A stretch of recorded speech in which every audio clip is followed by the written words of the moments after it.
नमस्कार, मैं ज्योति सक्सेना आज एक बार फिर आप लोगों के लिए एक नया टॉपिक लेकर उपस्थित हुई हूँ। मेरा आज का टॉपिक है छंद।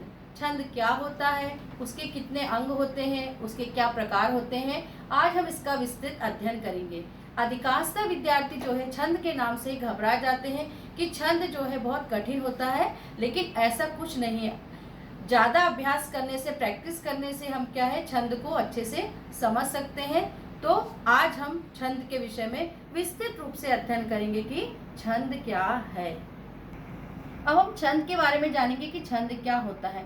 छंद का सर्वप्रथम प्रयोग हमको कहाँ मिलता है? ऋग्वेद में हमको सबसे पहली बार छंद दिखाई देता है। छंद को काव्य की कसौटी कहा गया है। काव्य की कसौटी किसे कहा गया है? छंद को कहा गया है। छंद शास्त्र के जो आचार्य थे उनको आचार्य पिंगल के नाम से जाना जाता है और इनकी रचना जो है छंद सूत्रम इनकी रचना का नाम है। जिस प्रकार गद्य का नियामक व्याकरण है, उसी प्रकार पद्य का छंद शास्त्र है। तो परिभाषा इसकी क्या होगी? वर्णों या मात्राओं के नियमित संख्या के विन्यास से यदि आहत या खुशी पैदा हो तो उसे हम क्या बोलते हैं? छंद कहते हैं। तो छंद का क्या अर्थ होता है? छंद जो है चद धातु से बना है, जिसका अर्थ है आहतित करना या खुश करना होता है।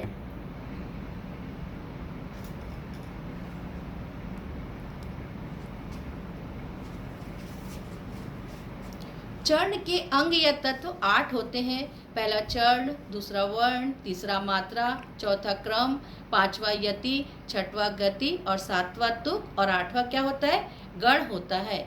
चरण किसे कहते हैं? छंद का प्राय चौथा भाग होता है और इसमें कम से कम 4 चरण होते हैं। वर्ण किसे कहते हैं? ध्वनि की मूल इकाई क्या कहलाती है? हमारी वर्ण कहलाती है। मात्रा 2 प्रकार की होती है, हरस और दीर्घ। संख्या, क्रम या संख्या, जिस क्रम में हम पढ़ते हैं वो क्रम या संख्या कहलाता है। यति यानी क्या होता है? विराम। रुकने के स्थान को, जब भी हम कोई कविता या पाठ पढ़ते हैं तो हम सांस लेने की जहाँ रुकते हैं उस स्थान को कुछ क्या बोलते हैं? ठहराव या रुकना कहते हैं। यति को फिर से बोला। यति का अर्थ होता है विराम या रुकना या ठहराव।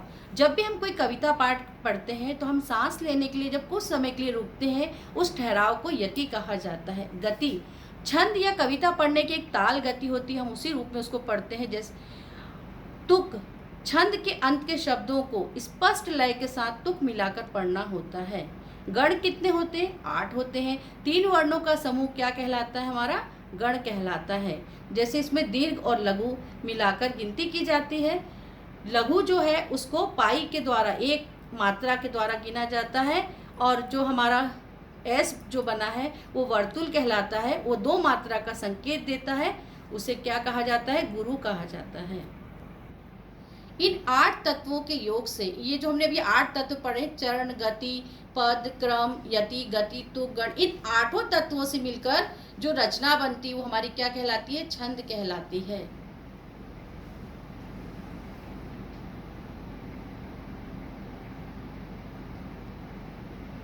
तो ये फिर वही छंद के अंग है कि चरण क्या होते हैं? प्राय 4 होते हैं। इनमें से प्रत्येक को चरण कहते हैं।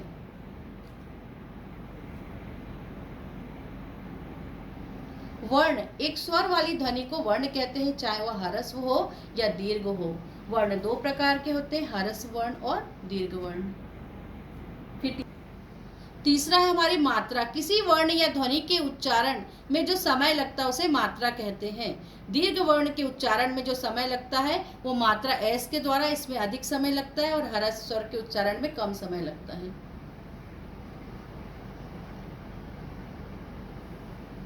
फिर अभी हम छंद के अंगों में ही पढ़ रहे। क्रम क्या होता है? तो वर्णों और मात्रा की गणना को संख्या कहते हैं।